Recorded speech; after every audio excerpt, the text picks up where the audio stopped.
Shalom, selamat berjumpa kembali sahabat-sahabat sekalian yang sangat aktif di dalam mengikuti Bible Study online CK7 yang mengajarkan kita untuk membaca firman secara teratur, mempelajarinya, memahaminya untuk kita bisa melakukan dan menghasilkan kebenaran-kebenaran yang memuliakan Tuhan. Dan kita sedang belajar tentang Ayub, sebuah pelajaran, sebuah kitab yang tidak mudah untuk kita pahami. Tetapi kita bisa melihat antara prinsip retribusi Allah dengan teologi Alkitab yang kita terima dalam perjanjian baru. Dan bagaimana kita bisa bersikap terhadap penderitaan. Dan untuk itu, mari kita fokuskan kepada Tuhan dan bukan kepada yang lain. Untuk kita bisa melihat kemuliaan Tuhan itu dinyatakan lewat hidup kita. Sekalipun kita sedang menghadapi kesulitan-kesulitan. Kami berdoa ya Bapa, pada saat ini Engkau yang menyatakan kehendak-Mu yang sempurna. Sewaktu kami mendekat kepada Engkau dan melihat Engkau adalah penolong kami yang setia, yang tidak pernah gagal di dalam membela umat yang percaya dan yang benar di hadapan Engkau. Di dalam nama Tuhan Yesus Kristus, terpujilah Engkau Tuhan. Haleluya.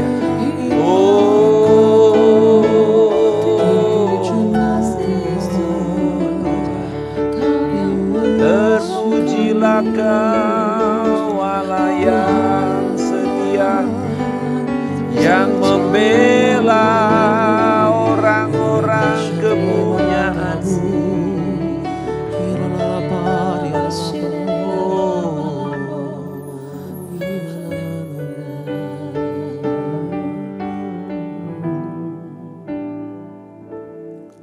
Saat ku berjalan, kasih-Mu menerangi langkahku.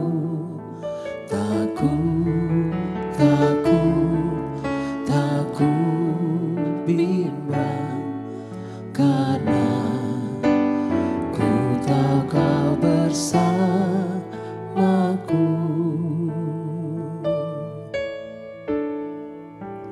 Saat ku berjalan,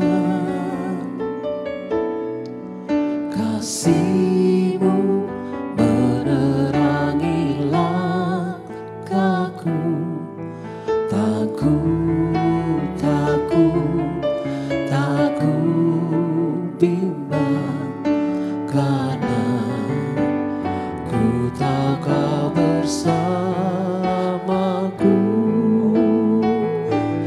Kau lebih tahu yang terbaik bagiku. Kau lebih sanggup pulihkan hidupku. Ku berserah, ku percaya, hanya Yesus penolong yang setia.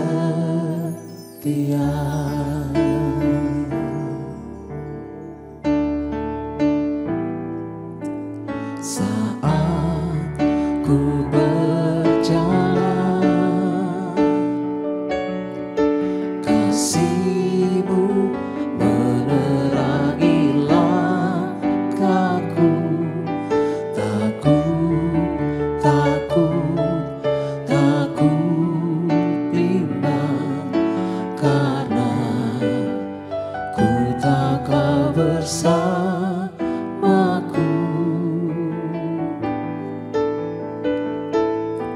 Saat ku berjalan, kasih-Mu menerangi langkahku. Takut bimbang, karena ku tahu Kau bersamaku.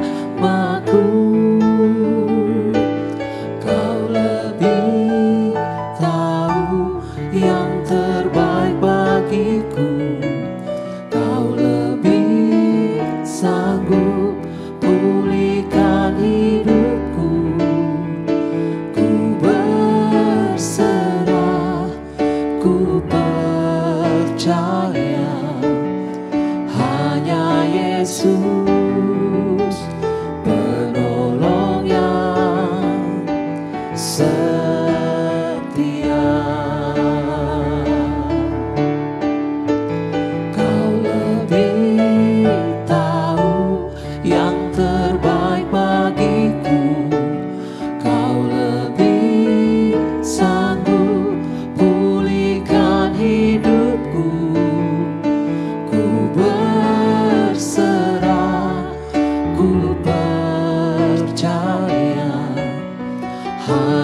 Yesus,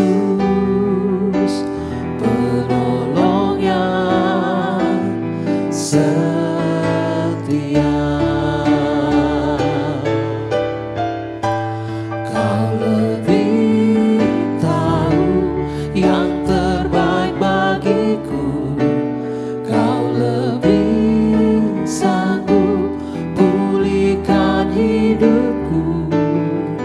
Ku berserah, ku percaya, hanya Yesus penolong yang setia. Hanya Yesus penolong yang setia. Hanya Yesus penolong yang setia. Hanya Kau Tuhan, penolong yang setia. Yesus Tuhan, Kau sanggup memulihkan kehidupan kami. Kau yang membela hidup kami. Kiralah pasyarlah percaya padamu. Kiralah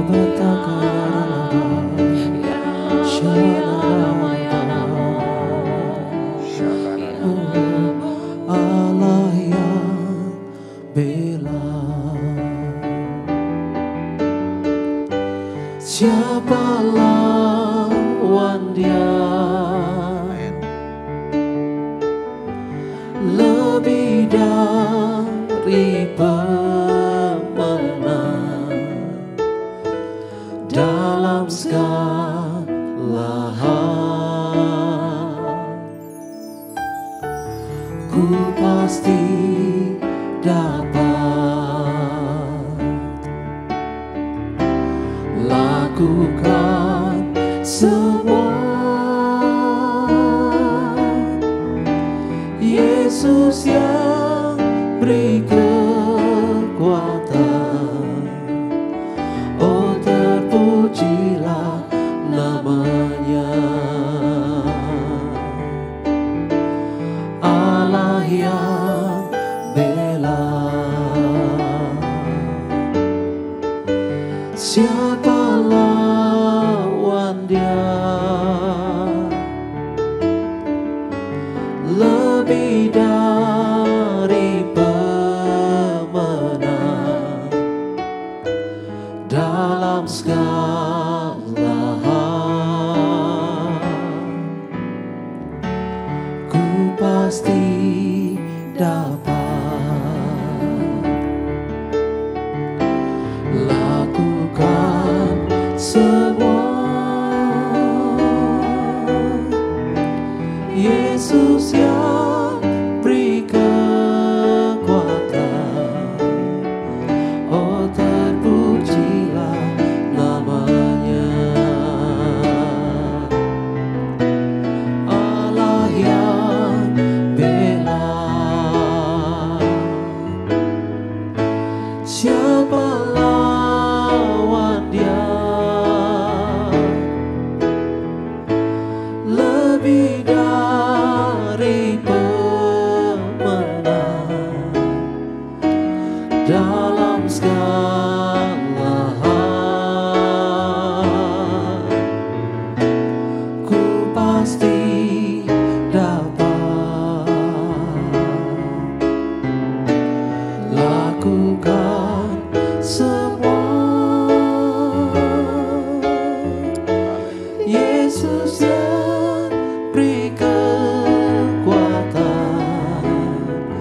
oh terpujilah namanya. Allah yang bela. Siapa lawan Dia? Lebih dari pemenang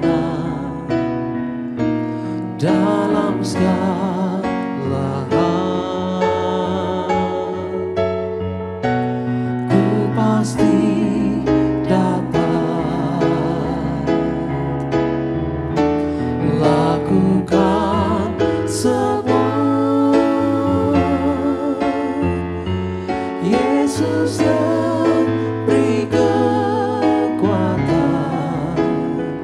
Oh terpujilah namanya.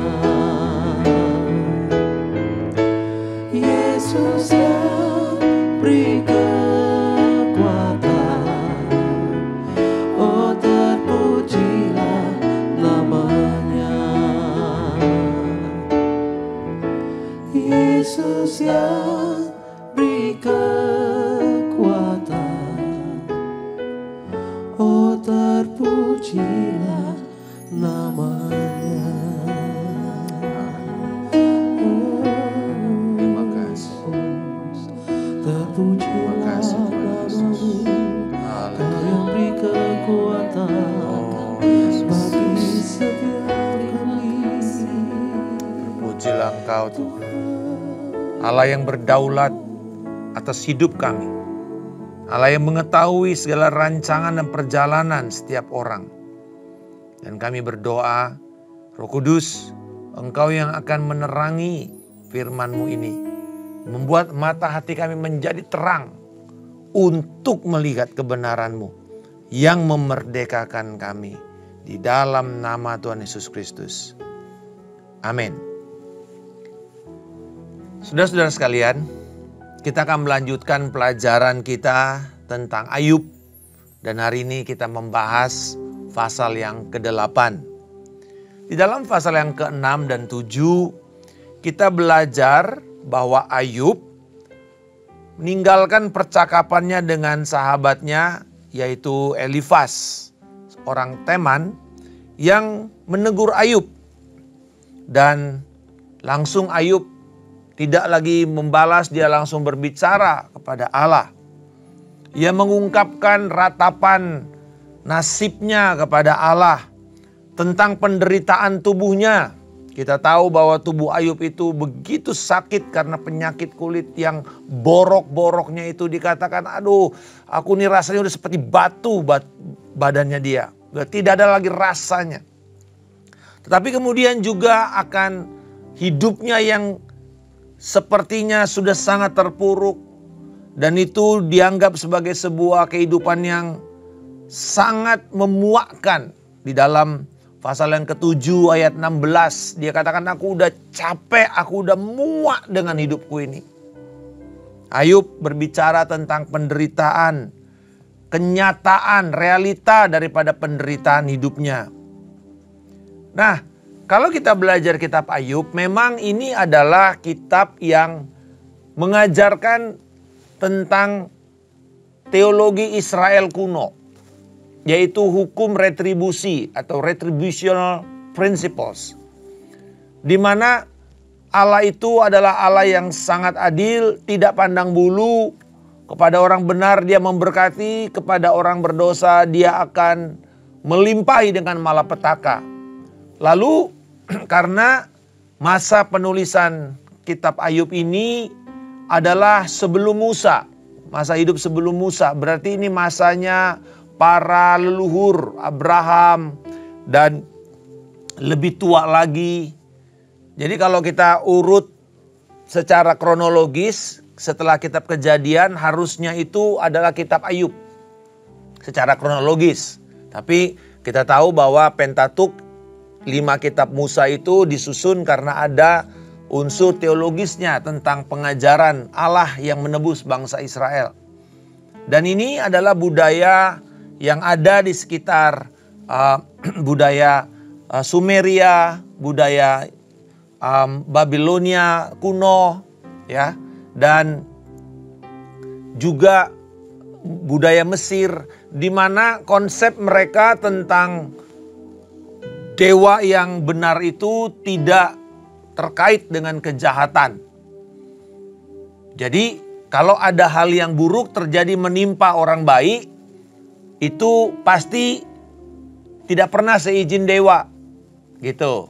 Padahal kita tahu di dalam Ayub dibuka dengan percakapan, permintaan antara setan dengan Allah, Yahweh, dan Allah mengizinkan asal tidak diambil nyawanya. Berarti di sini kalau istilah teologinya sekarang kita sebut sebagai kedaulatan, providensia Allah, penyediaan Allah, bahwa hal-hal buruk yang terjadi kepada orang benar tidak selalu adalah karena berdosa, karena setan, seringkali juga karena kelalaian sendiri.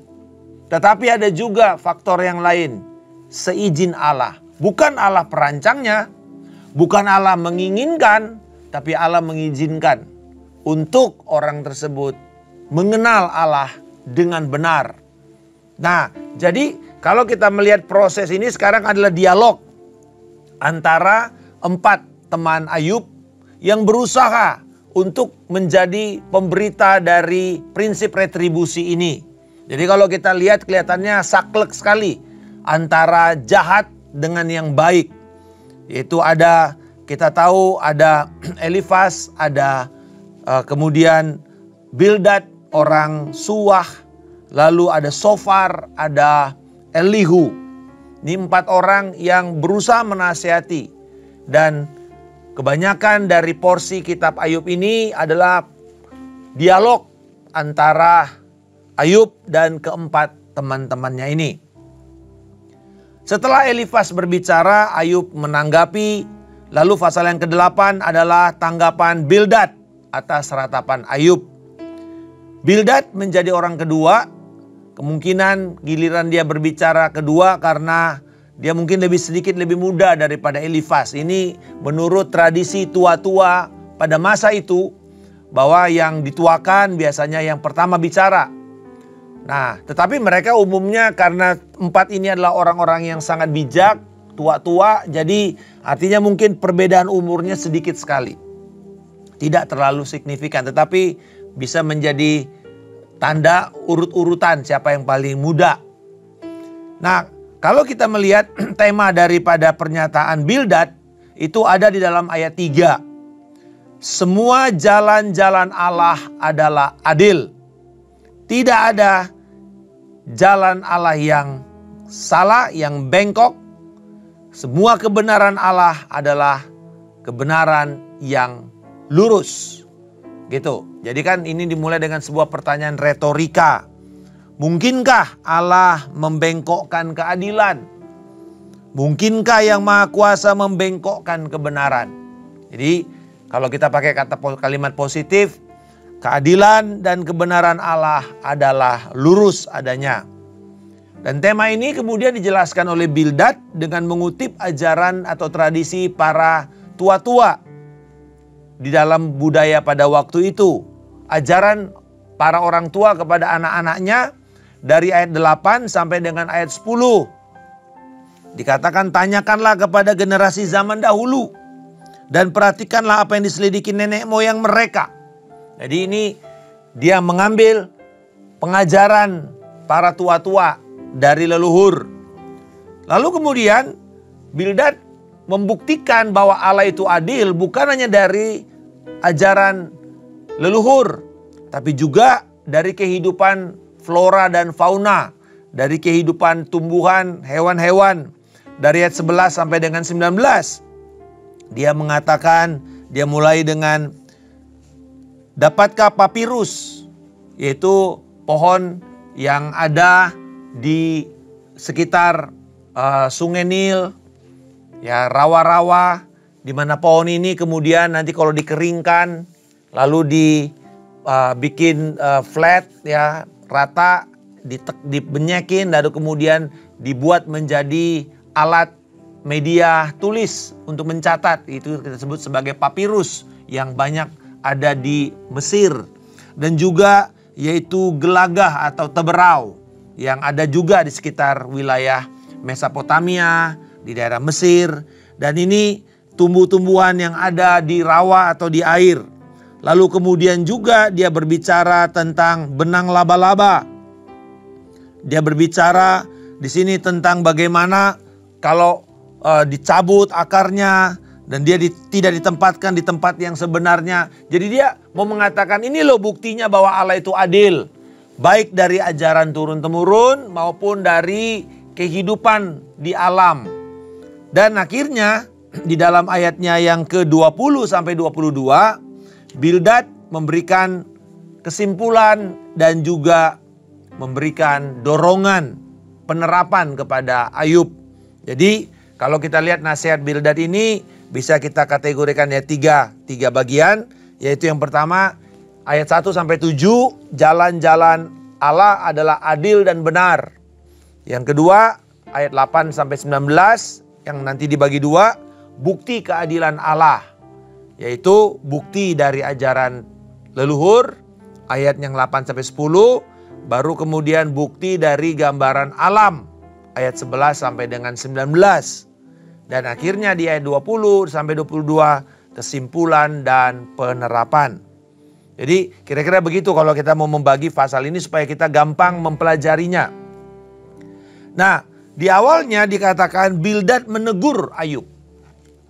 Setelah Ayub berkeluh kesah di hadapan Allah di pasal yang ke-6 dan 7, Bildad langsung menegur. Dia mengatakan, berapa lama lagi engkau akan berbicara begitu? Dan perkataan mulutmu seperti angin yang menderu. Oke, sebentar kita mundur dulu. Apa sifat dari sastra Ayub? Kita mesti tahu bahwa di dalam kitab suci itu tulisan itu tidak semua sama jenis sastranya atau genrenya. Nah, genre daripada Ayub ini dikelompokkan sebagai kitab-kitab puisi. Tetapi Ayub itu genrenya puisi dan historis. Jadi nggak murni puisi. Tetapi di situ karena ada bahasa puisi, maka ada ungkapan-ungkapan yang kita mesti pelajari seturut dengan konsep budaya pada masa itu. Pada masa itu, kalau orang mengatakan perkataanmu seperti angin yang menderu-deru, itu artinya perkataanmu adalah perkataan yang merusak. Perkataan yang menghancurkan, baik kepada si pembicara maupun yang menerima. Bahkan dikatakan angin yang menderu-deru. Jadi dengan kata lain Bildad mengatakan begini, Ayub, kamu ya protes-protes sama Tuhan itu bahaya loh. Kamu mengundang masalah. Lalu kemudian Bildad membela keadilan Allah di ayat yang ketiga. Mungkinkah Allah itu bengkok keadilannya? Mungkinkah yang maha kuasa itu kebenarannya bengkok? Nggak mungkin. Bahkan kemudian dia mulai mengatakan, ini prinsip retribusi. Bila anak-anakmu berbuat dosa, maka dia pasti akan dikuasai oleh pelanggaran itu. Pasti dia akan mengalami kegelapan. Tetapi bila kamu mencari Tuhan, bila kamu hidup benar, bersih, jujur, maka dia akan memberikan kepada engkau kesejahteraan, pemulihan. Jadi ini prinsip retribusi. Orang benar diberkati, orang fasik pasti kena masalah. Kalau kamu sakit, kalau kamu menderita, pasti kamu karena berdosa. Itu prinsip retribusi yang kita kenal sebagai teodisi. Ya, teodasi. Nah, ini konsep yang secara teologis di dalam perjanjian baru ini sudah banyak berubah. Ini adalah konsep agama kuno yang belum memahami siapa Allah itu yang berdaulat dan yang mengendalikan keadaan. Tetapi ini yang berkembang di dalam budaya dan juga agama Yudaisme, agama Yahudi. Lalu Bildad membela keadilan Allah dan mengatakan keadilan atau dalam bahasa Ibrani mispat merupakan dasar Allah memerintah atau dasar dari peraturan Allah. Dan kebenaran, sedek, adalah perilaku yang dituntut oleh Allah. Jadi mispat itu dasarnya. Kamu mesti tahu bahwa Allah itu adil. Nah, wujud dari Allah yang adil itu, kamu harus hidup benar. Kamu harus melakukan perilakumu harus menjadi perilaku orang benar atau sedek. Kita tahu ada kata sadek, ya. Dan ini juga nama dari imam besar Melkisedek, gitu ya, yaitu raja kebenaran. Nah, jadi itu yang dituntut. Dan hal ini ditegaskan di dalam Musa waktu dia menulis di Ulangan 32 ayat 4 tentang keadilan Allah. Dialah gunung batu, sempurna karya tangannya, Sungguh adil segala jalannya, Allah yang setia. Tanpa kecurangan, adil dan benarlah dia. Jadi keadilan Allah itu adalah batu penjuru dari relasi antara Allah dengan manusia. Jadi Allah dan manusia ini berhubungan itu dasarnya adalah keadilan. Walaupun Ayub di dalam pasal 6 dan 7 itu sebenarnya dia tidak menuduh Allah itu tidak adil. Tidak ada pernyataan Ayub di dalam pasal yang ke-6 dan 7. Atau dia tidak mengatakan bahwa Allah itu membengkokkan keadilan dan kebenaran.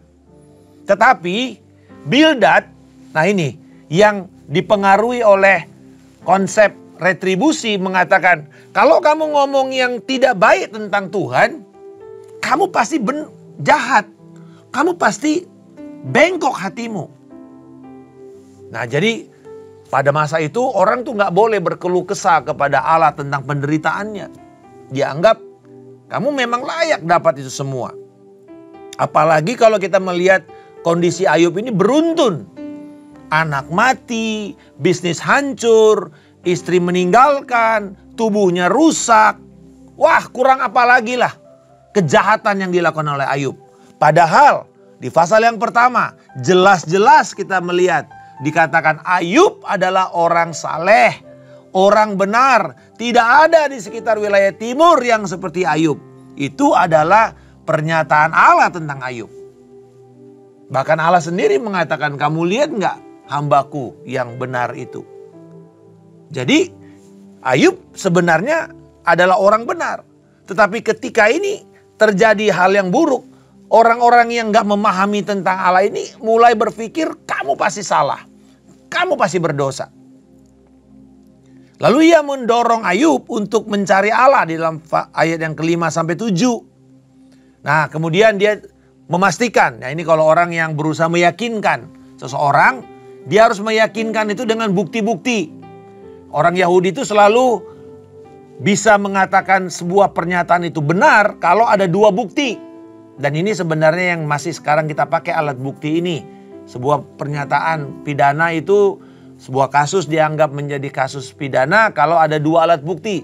Nah apa yang dilakukan oleh Bildad, dia memakai dua alat bukti. Satu, dia memakai ajaran-ajaran turun-temurun. Tuh benar kan? Bahwa Allah itu adil loh menurut ajaran nenek moyang kita. Yang kedua, dia lihat tuh alam. Bahkan alam sendiri membuktikan bahwa Allah itu adalah Allah yang adil. Gitu. Jadi dia berusaha meyakinkan Ayub bahwa Allah itu adalah Allah yang adil. Tapi kemudian dia menutup dengan dorongan. Jadi Bildad ini kelihatannya dia tidak sekedar nyerang, menegur, tapi dia memberikan seperti sebuah penghiburan, pengharapan kepada Ayub. Ayat 20 sampai 22. Dia memberikan aplikasinya. Dia katakan, ketahuilah Allah tidak menolak orang yang saleh dan tidak menguatkan tangan orang yang berbuat jahat. Ia masih akan membuat mulutmu tertawa dan bibirmu bersorak-sorai. Orang yang membencimu akan berselubung malu dan kemah orang fasik tidak akan ada lagi. Jadi kesimpulan dari ajaran leluhur dan alam adalah hukum pembalasan Allah. Bahwa Allah dan keadilannya tidak bisa dipermainkan, tidak bisa dibolak-balik, tidak bisa dibengkokkan. Allah tidak menolak orang saleh. Tapi sebaliknya, dia juga tidak menguatkan tangan orang fasik. Artinya dia tidak kemudian memberkati orang fasik dalam kejahatannya. Maksudnya begini, Allah itu tidak akan memberikan kekuatan kepada orang fasik atau orang berdosa yang hidupnya memberontak kepada Allah dan firman-Nya pada waktu mengalami kesukaran-kesukaran hidup. Ya. Jadi Daud mengatakan begini, orang benar itu jatuh 7 kali tapi bangkit kembali. Tetapi orang fasik 1 kali jatuh langsung binasa. Nah itu prinsipnya. Jadi Allah mau mengatakan keadilan Allah itu kepada orang fasik. Kamu jangan kagum dengan dia berhasil. kesuksesan dan keberhasilan, kekuasaan yang mereka ambil saat ini, mungkin itu sesaat. Kalau dia jatuh, dia akan binasa habis-habisan. Jadi ini yang mau diajarkan sebenarnya dari ayat 20 sampai 22. Sebaliknya, orang benar, kalau dia menghadapi kesukaran, dia pasti akan mendapat pertolongan dari Allah. Nah, Bildad memberikan pengharapan kepada Ayub dalam nasihatnya. Ia mengatakan, Ayub, Allah itu akan membuat mulutmu tertawa. Bibirmu akan penuh sorak-sorai seperti dalam perayaan-perayaan.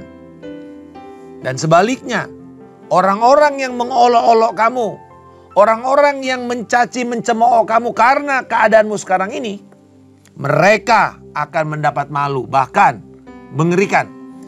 Mereka akan kehilangan properti mereka. Rumah mereka tidak ada lagi, habis. Bayangkan, ini sebuah penghiburan, tapi sebuah penjelasan tentang keberadaan Allah. Jadi Allah bukanlah telak-telak mengatakan bahwa kalau kamu mengalami penderitaan, kamu pasti sedang salah. Enggak. Itu sebenarnya memperlihatkan bahwa Allah memberikan kekuatan kepada setiap orang benar, sekalipun mereka sedang mengalami kesulitan.